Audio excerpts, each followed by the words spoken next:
Bueno, ya se encuentra con nosotros Ricardo Sucre Heredia, quien es politólogo, y estamos a un poco menos de 24 horas de un día que pudiera ser histórico ante un hecho que es muy normal, como es el cambio de la presidencia de la Asamblea Nacional, del Poder Legislativo. Sin embargo, el Gobierno Nacional ha señalado la posibilidad de desconocer a estas nuevas autoridades de la Asamblea Nacional. Sí, buenos días, gracias por la invitación. Yo pensaría efectivamente que, bueno, que ese riesgo está, pero al mismo tiempo, si lo vemos desde el día de hoy o lo que está ocurriendo hoy, yo pensaría que ese riesgo ha disminuido. Eso no quiere decir pues que el gobierno no mantenga lo que es su línea de acción frente a lo que es la Asamblea Nacional, pero pienso que bueno, se va a juramentar una nueva directiva de la Asamblea mañana, ya fue anunciado. Y bueno, yo creo que queda ver cómo va a transcurrir la nueva legislatura, ¿no? Uno pensaría que la situación conflictiva se va a mantener, pero diría que ese riesgo, al menos siento hoy, que no es tan intenso como pudo haber sido hace una semana o hace 2 semanas. Quizás el gobierno puede calibrar mejor cuáles son las consecuencias de conocer un poder elegido por el pueblo, un poder de la importancia de la Asamblea Nacional. También la Asamblea Nacional pues también calibrará, vamos a decir, el peso o la influencia de las acciones que pueda tomar también en cuanto a su propia eficacia política. Y bueno, pensaría que ese riesgo ha disminuido y quizás quedaría ver si es posible una relación, vamos a decir, conflictiva, porque yo pienso que ese conflicto pues no tiene una resolución fácil, pero una relación conflictiva, vamos a decir, pero que pueda fluir o se mantiene, bueno, el patrón que ha sido hasta ahora. Y bueno, eso puede llevar entonces a que esa amenaza que hoy no siento tan intensa sí pueda materializarse, no tanto como la disolución, como se comenta, pero sí alguna medida, bueno, que efectivamente limite aún más las capacidades de la Asamblea. Pero reconocer a la nueva directiva de la Asamblea Nacional no sería contradecir las decisiones del Tribunal Supremo de Justicia que han señalado que el Poder Legislativo está en desacato. En el discurso del gobierno efectivamente es así, pero vamos a decir, la Asamblea tiene su directiva, tiene que elegir su directiva, es un mandato que se renueva cada año. Y en el fondo de esa decisión está el problema político, vamos a decir, todas estas decisiones judiciales parten de un problema político que es una medición de fuerza entre el gobierno, la oposición, un no reconocimiento, ninguno de los dos se reconocen, vamos a decir, en términos políticos, en términos de cuál es su entidad política, y bueno, eso lleva a que efectivamente el Tribunal Supremo de Justicia dicte unas medidas o sentencie unas decisiones, por supuesto, desde la perspectiva favoreciendo a la perspectiva del gobierno, pero la Asamblea Nacional tiene un mandato popular, vamos a decir, tiene un mandato incluso constitucional, es decir, tiene una directiva que tiene que renovarse, tiene un trabajo parlamentario que hacer. Entonces, ese creo que va a ser el punto central, vamos a decir, del argumento del gobierno. Veremos mañana, bueno, asistirán, no asistirán, quizás ese puede ser un primer indicador. Hasta ahora no se ha dicho que no vayan a asistir. ¿Será ese el discurso de las intervenciones de los parlamentarios del Partido Socialista? Bueno, miren, usted está en desacato, esa directiva no tiene, pero en todo caso yo pienso que la Asamblea tiene que elegir su directiva, tiene que ejercer su rol como poder, pues, elegido por el pueblo. Con la llegada del nuevo año, ambas partes, tanto gobierno como oposición, pudieran estar haciendo un balance de sus logros y en todo caso de los errores cometidos. A su juicio, ¿cuáles fueron los principales logros del gobierno y los errores que cometió el gobierno? Y posteriormente me habla de los de la oposición.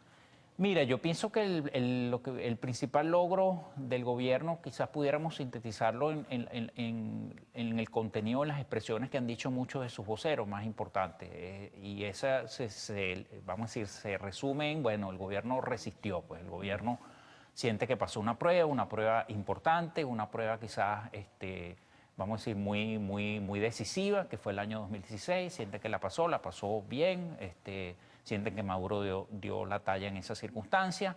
Y en fin, yo diría que vamos a decir, su logro ha sido, bueno, que pudo resistir, pudo mantenerse contra todos los pronósticos que había hace un año. Pues sí, en enero del 2016, vamos a decir, los pronósticos no eran muy halagadores o no eran nada favorables, y eso se mantuvo quizás hasta marzo, mayo, junio, más o menos. Después un poco comenzó a cambiar la situación.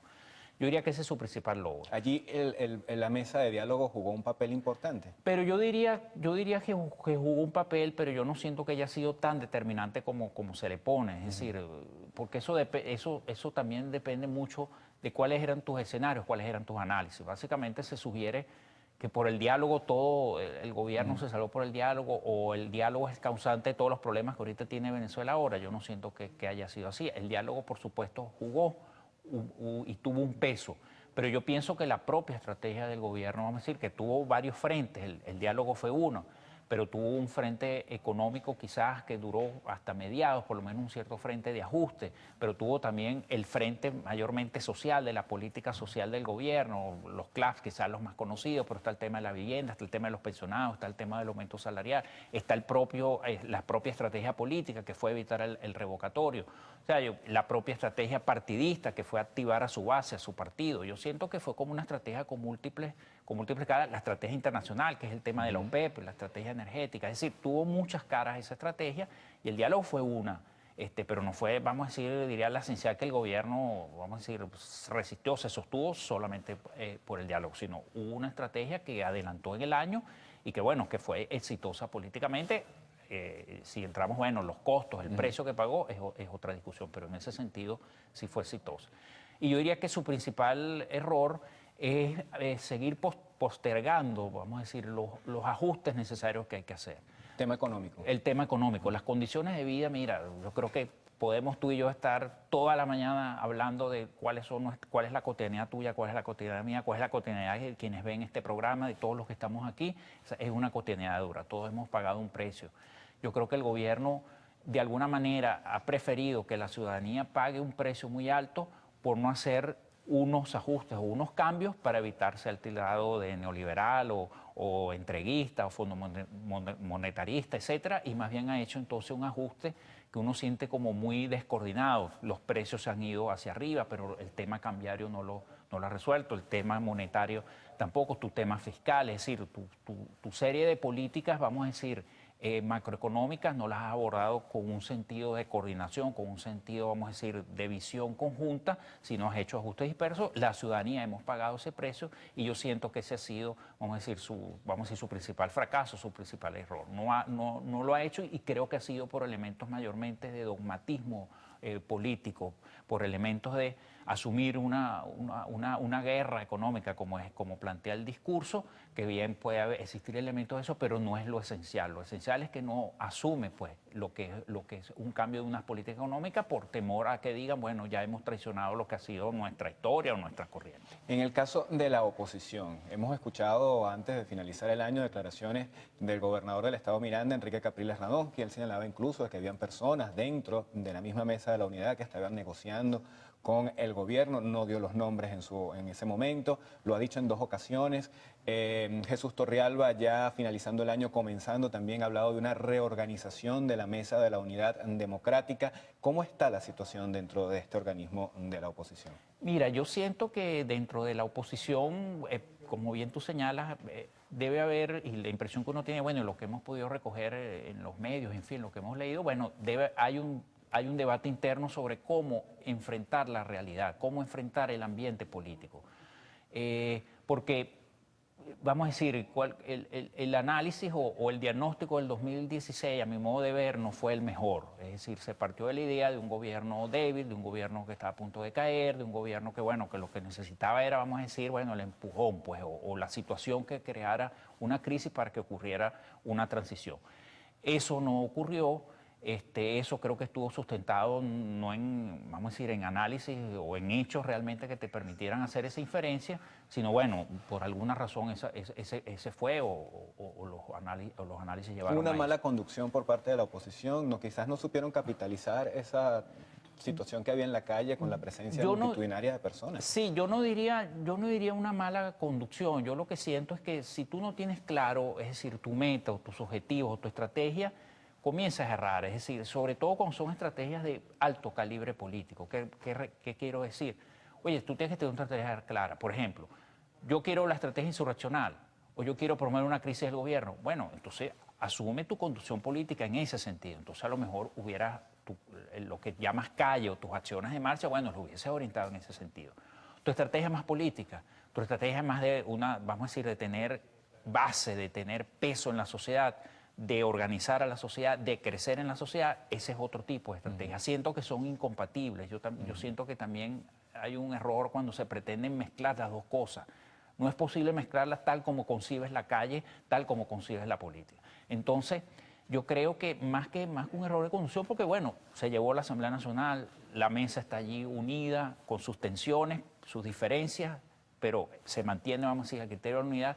Yo lo que siento es que no hay una claridad en la estrategia y sobre todo no hay, si se quiere, la sinceridad para asumirla, sino entonces, bueno, yo quiero jugar una cosa aquí, otra cosa allá, entonces eso evidentemente no trae buenos resultados. Dentro de la lista de este triángulo juega un papel importante la iglesia. Rápidamente, antes de pedir la entrevista, ¿cómo ve usted la actuación de la iglesia justamente en esta mesa de diálogo y en la mediación con los actores políticos? Bueno, yo creo que la actuación de la iglesia de alguna manera tiene peso, tiene legitimidad porque los dos actores tratan de atraerla hacia sí. Tú ves al gobierno, por ejemplo, que dice nosotros reconocemos al Vaticano, al Monseñor Cheli, tú ves a la oposición, nosotros tenemos la Carta de Parolín.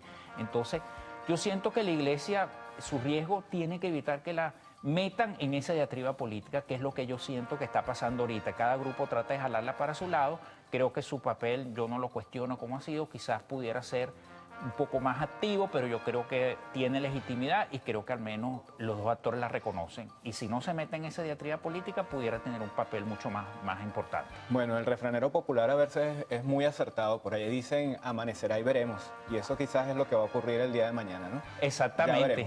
Ya veremos mañana y bueno, y no por madrugar amanece más temprano. Así que veremos qué ocurre. Bueno, muchísimas gracias a Ricardo Sucre Heredia, politólogo. Vamos a hacer una pausa. Al regreso, lo actual. Ya venimos.